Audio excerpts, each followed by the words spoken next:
Dans cette partie que j'ai appelée caméra, nous allons en fait voir tous les circuits de correction que l'on peut trouver dans une chaîne de caméras. Le premier, c'est le shutter, l'obturateur électronique. L'obturateur électronique était quelque chose qui n'était pas possible avec des tubes de captation caméra, mais qu'on peut très bien faire avec un capteur électronique. Donc en fonctionnement normal, le temps de chargement de la zone d'acquisition est d'1/50 de seconde, la durée d'une trame. Avec un shutter, on peut choisir de ne capter la lumière que durant 1/100 ou autre valeur durant chaque trame. La première moitié de chaque trame n'est donc pas gardée.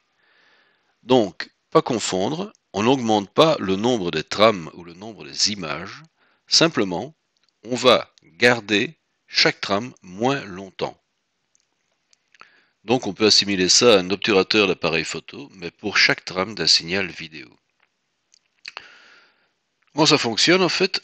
Durant la partie de la trame non enregistrée, une série d'impulsions ouvre l'Overflow Control Drain, ce qui vide les charges dans le drain. Donc si vous vous souvenez, on a vu ça dans la partie capteur. L'Overflow Control Drain permettait en fait le passage de charges excédentaires dues à une surillumination vers le drain. Dans ce cas-ci, en fait, on va volontairement ouvrir l'Overflow Control Drain pour évacuer une partie des charges. À partir de la durée voulue, l'Overflow Control Drain se ferme et les charges sont gardées et ensuite transférées.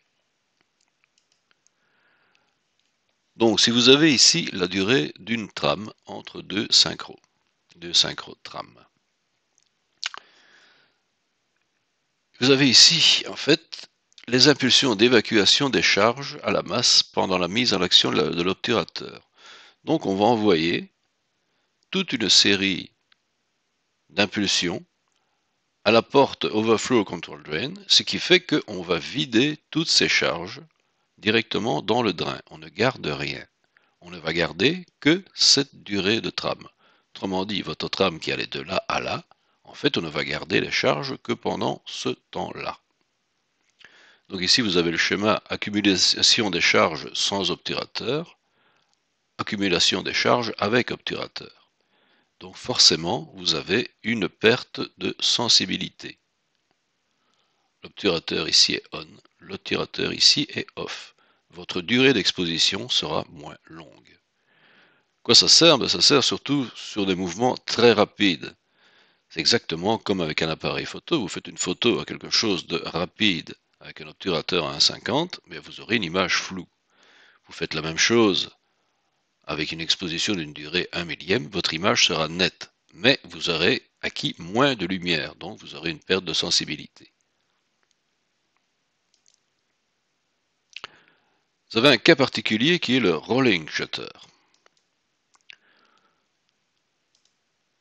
Rolling shutter est une méthode d'acquisition propre aux capteurs CMOS, qui vise à améliorer leur manque de sensibilité. Donc ça, on avait vu que les CMOS sont moins sensibles à la lumière que les CCD.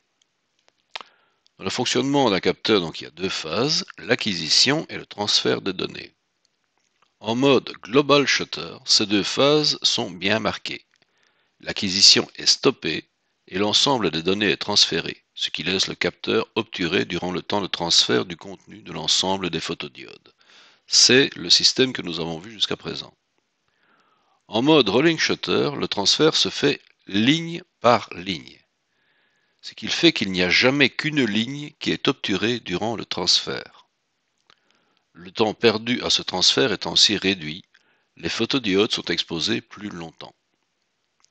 Inconvénient du rolling shutter, c'est qu'il y a une distorsion de l'image dans le cas d'un mouvement rapide. Notez qu'un CCD ne peut travailler qu'en global shutter. Donc vous voyez ici un total shutter, c'est-à-dire la totalité est obturée. Vous avez ici un rolling shutter qui lui se fait ligne après ligne. Ce qui vous donne des distorsions qui peuvent ressembler à ça. Ceci est une hélice tout à fait normale. Et voilà comment elle est dessinée. Vous avez donc le rolling shutter qui est la barre noire qui est là au-dessus. Vous remarquerez donc qu'elle va écrire des informations qui n'ont en fait rien à voir avec l'hélice réelle.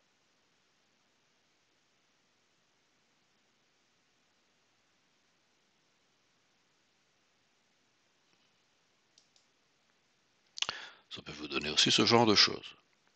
L'exposition est différente suivant le moment où l'éclair est apparu. Encore un autre exemple, en global shutter, en rolling shutter.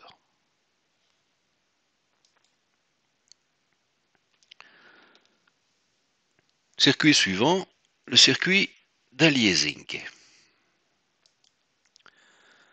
On avait vu que sur un pixel, vous n'avez que 32% de la surface qui est sensible à la lumière. Donc le reste, c'est quoi? C'est le drain, c'est la zone de stockage, ce sont les circuits, les portes, ce genre de choses. Donc un peu, c'est comme si on filmait à travers une grille faite de barreaux très épais. Le défaut d'aliasing apparaît lorsqu'on capte une scène qui est plus définie que la définition des pixels. Le résultat sera un signal n'ayant rien à voir avec la scène filmée. Il faut donc supprimer toutes les fréquences spatiales supérieures à la moitié de la fréquence d'échantillonnage. C'est la loi de Shannon-Nyquist qu'on a déjà vue. Fréquence d'échantillonnage, nombre de points par ligne sur durée d'une ligne. Donc pour un capteur de 786 points par ligne, durée active d'une ligne 52 microsecondes, fréquence d'échantillonnage 15 MHz. Il faut donc supprimer toute fréquence supérieure à 7,5 MHz. C'est ce qu'on voit sur ce schéma. Ces barres, en fait, est la scène à filmer. Ce que vous avez derrière sont les capteurs. Et donc, si je prends un capteur, on ne voit pas très bien, mais en fait, le capteur, un pixel fait cette largeur, de là à là. Sa zone sensible n'est que le petit carré à l'intérieur. Donc, la lumière qui sera répercutée par ce pixel, vous la trouvez ici en bas, c'est ceci. Puisqu'en fait, vous n'avez qu'une partie du capteur, de la partie active, qui est exposée à la lumière. Si on prend le premier, le pixel c'est donc ceci, sa zone sensible c'est ceci. Marquerez que il y a plus de zones sensibles exposées ici que dans celui-ci. Vous aurez donc quelque chose de largement supérieur. Celui-ci est totalement exposé. Vous aurez donc quelque chose de beaucoup plus grand. Une chose à voir, c'est que oui, ces barres noires en fait représenteraient des barres blanches, ce qui vous donne l'information. Donc ce qu'on voit, c'est que le signal que vous devriez avoir serait blanc, noir, blanc, noir, blanc, noir. Toujours la même chose. Ce que vous obtenez réellement, c'est gris, gris plus foncé, blanc, gris, et ainsi de suite. Autrement dit, toutes ces informations sont fausses. Elles sont fausses sur la luminosité, elles sont aussi fausses sur la dynamique, puisque cette barre, en fait, est beaucoup plus étroite que la largeur d'un pixel.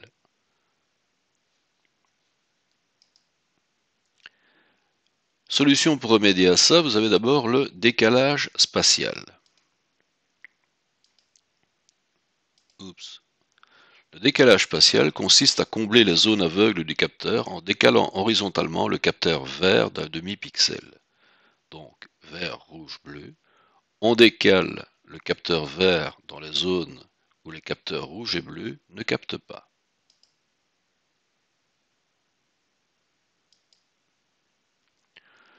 Le canal de la luminance étant surtout obtenu par le vert, n'oublions pas qu'il fait 59%, on double donc virtuellement la fréquence d'échantillonnage à 30 mégas. On doit donc supprimer toute fréquence supérieure à 15 mégas. Donc pas oublier, on était à 7 mégas et demi avant. Deuxième solution, le filtre optique passe-bas. On place entre l'objectif et le capteur un filtre passe-bas fait de lames de quartz. Les lames de quartz ont la particularité d'avoir un axe optique à 45 degrés. Elles laissent passer la lumière en ligne droite et lui ajoutent une composante à 45 degrés. Un point devient donc flou, ce qui empêche les signaux de fréquence trop élevés d'atteindre le CCD ou CMOS. Donc dans une lame de quartz en fait, vous avez la lumière qui arrive et qui traverse, plus une composante à 45 degrés. Autrement dit, votre point qui était ici devient un énorme point. Si vous accolez différentes lames de quartz d'épaisseurs différentes, vous pouvez arriver en fait à avoir quelque chose de totalement comblé, mais totalement flou par rapport au point de départ.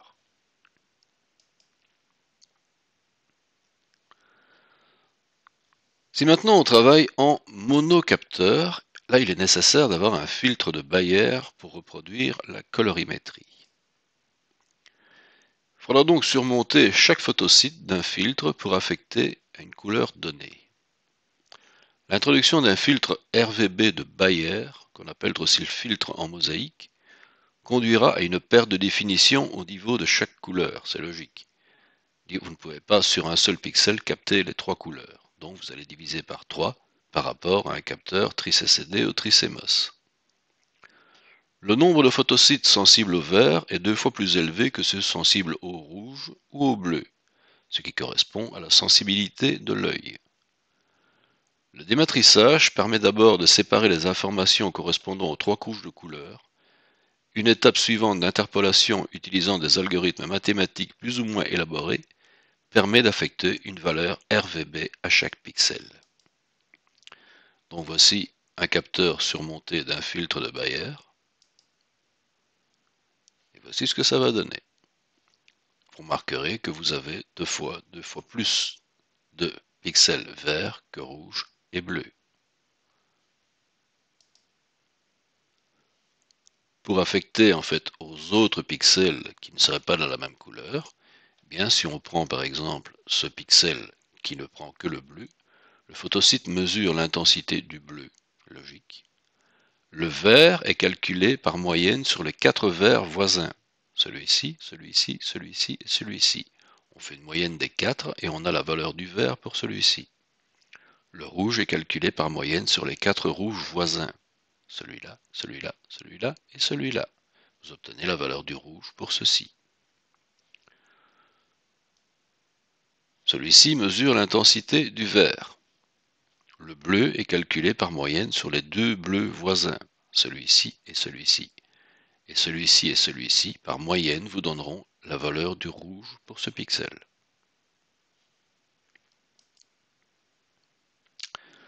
Traitement vidéo. On va voir ici tous les circuits que vous retrouvez juste après les capteurs. D'abord, l'échantillonnage. Ensuite, les tacheaux noirs, on appelle aussi le black shading, le gain, tacheau blanc, le white shading, correction de contour qui sert à compenser le flou qui est amené par les filtres à quartz, le masking, le flare, la compression du blanc, les corrections de gamma, correction de pixels défectueux. Ensuite, vous avez une modulation HF et vous sortez du RVB. Le premier, donc ce qu'on appelle l'échantillonnage. Donc souvenez-vous que les charges sortant du registre horizontal ne sont pas exploitables telles quelles. Il faut les convertir en niveau de tension. L'opération est réalisée par le circuit d'échantillonnage que vous avez ici. Vous avez donc quoi ceci? Vous avez une tension de référence, un interrupteur, la sortie du registre horizontal. La sortie est ici. Un condensateur, la masse. Première chose, on ferme l'interrupteur. On va donc charger C, le condensateur, sous une tension de référence. On ouvre l'interrupteur. Le signal issu du registre horizontal va décharger C d'un niveau dépendant du niveau de charge. Donc ce qui sort d'ici, pas oublier, ce sont des électrons, des charges négatives. Elles vont donc, de fait, suivant le nombre de charges que vous avez, décharger le condensateur par rapport à la charge que vous envoyez ici. Ensuite, on referme l'interrupteur. On fait ça à la fréquence point, 15 MHz. On échantillonne ensuite la tension de référence et on échantillonne la durée utile. La différence entre les deux donne le signal vidéo. Donc je reprends. On ferme l'interrupteur, on change le condensateur. En sortie, vous avez donc la tension de référence qui est ici. On ouvre l'interrupteur, le registre horizontal envoie les charges proportionnelles à la lumière reçue. Il va donc décharger le condensateur. Décharge du condensateur. Ceci est la donnée utile. On referme l'interrupteur, on change le condensateur. Tension de référence. On ouvre, on envoie le registre horizontal, décharge du condensateur. Ceci est la donnée utile. Donc en fait, tout ce qui va nous intéresser, c'est ceci, suivi de ceci, suivi de ceci, qui vous donnera les variations de luminosité point par point.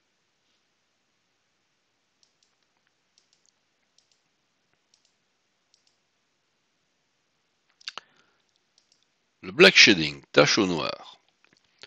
Le black shading est provoqué par des variations de courant d'obscurité dues à la température. Cela donne des colorations en horizontale, verticale ou parabole. On va y remédier en rajoutant une composante de forme inverse sur la couleur désirée. Cette correction s'effectue diaphragme fermé. White shading, les taches au blanc, qui donnent le même effet mais sur le blanc. Si ce n'est que le problème ici est dû à l'éclateur optique et à l'objectif. Plus l'angle d'incidence est grand, plus les courbes se décalent vers les faibles longueurs d'onde. Si on analyse une surface blanche parfaitement éclairée, on peut avoir une coloration en verticale ou en horizontale ou en parabole. Comme pour le black shading, la correction s'effectue en rajoutant une composante de forme inverse. Donc si vous voyez sur un SIO en RVB ce que ça pourrait vous donner, ceci devrait être un blanc parfaitement horizontal. Vous voyez qu'il penche légèrement, en tout cas beaucoup sur le rouge. Donc vous avez ici les problèmes dus à l'éclateur optique et ce que ça peut vous donner. C'est un exemple. Normalement, cette mire est entièrement noir et blanc et gris. Eh bien, vous avez une coloration verte vers le haut, une coloration rouge vers le bas. Ça pourrait être l'inverse, ça pourrait être sur le côté, ça pourrait être au milieu. Donc, pour compenser ça, il y a des réglages qui vous permettent d'ajouter la composante inverse. En ajoutant les deux, vous obtenez un signal parfait. Correction de contour. Donc le but ici est de rajouter du piqué à une image qui a été rendue molle par le filtre passe-bas. Principe, extraire les hautes fréquences, les amplifier et les réinjecter. C'est assez tordu comme système. Donc si vous avez le signal original, donc un noir disons et un blanc, vous avez une pente relativement douce entre les deux, ce qui veut dire que votre signal va être légèrement flou, manque de piqué. Le signal est d'abord retardé de 2 fois 100 nanosecondes. Une fois, 2 fois. On additionne l'original plus le retardé une fois plus le retardé 2 fois. Le tout divisé par 3 en amplitude. Vous obtenez donc un signal encore plus flou que le premier. Ceci est le signal original retardé une fois moins le 3, moins celui-ci. Vous obtenez donc en fait des pics. Et enfin, signal original retardé une fois, plus le 4. Nous avons donc des transitions horizontales renforcées. Donc vous avez d'abord une pente beaucoup plus dure que ce que vous aviez au départ, donc votre signal est plus net.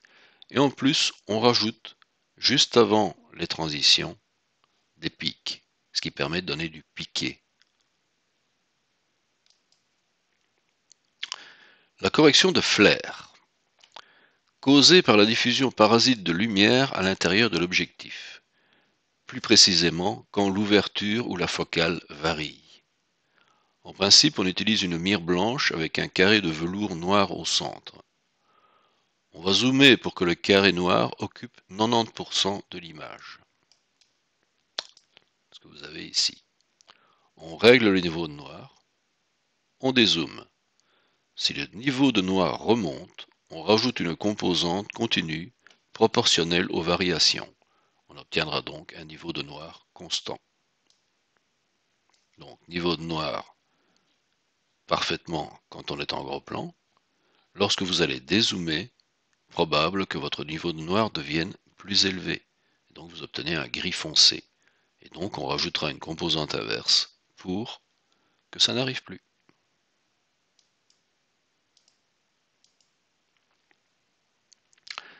La compression des blancs. Les capteurs CCD ou CMOS sont capables de restituer des niveaux 6 fois supérieurs au niveau nominal d'un signal vidéo. Quand je dis 6 fois, je suis gentil, on peut maintenant monter jusqu'à 15-16 fois.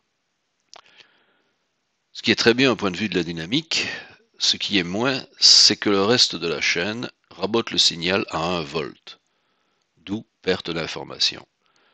Donc, votre capteur peut, on va le voir ici, capter beaucoup plus en dynamique que le 1 volt limite d'un signal vidéo, mais dès que vous allez l'enregistrer et le passer dans une table de mixage ou autre, tout ce qui est au-dessus d'1 volt va être raboté.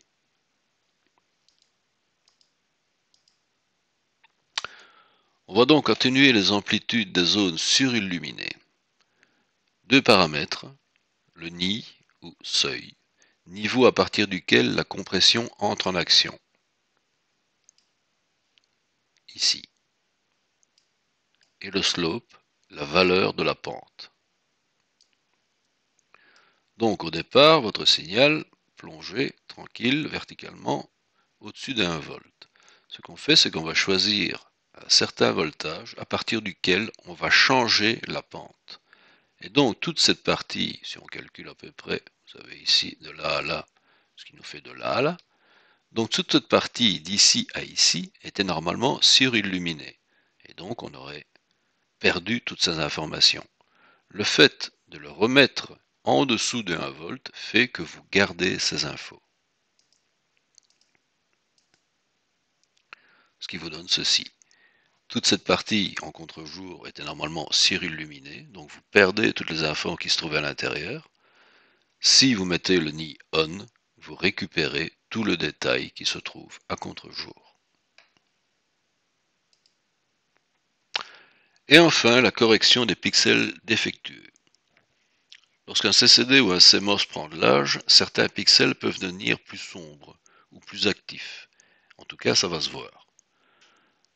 Nous avons deux types de corrections possibles. Acquisition des pixels défectueux. On va donc mémoriser leur position dans la tête de caméra et les remplacer pour le pixel de la ligne précédente. On fait ça en maintenance.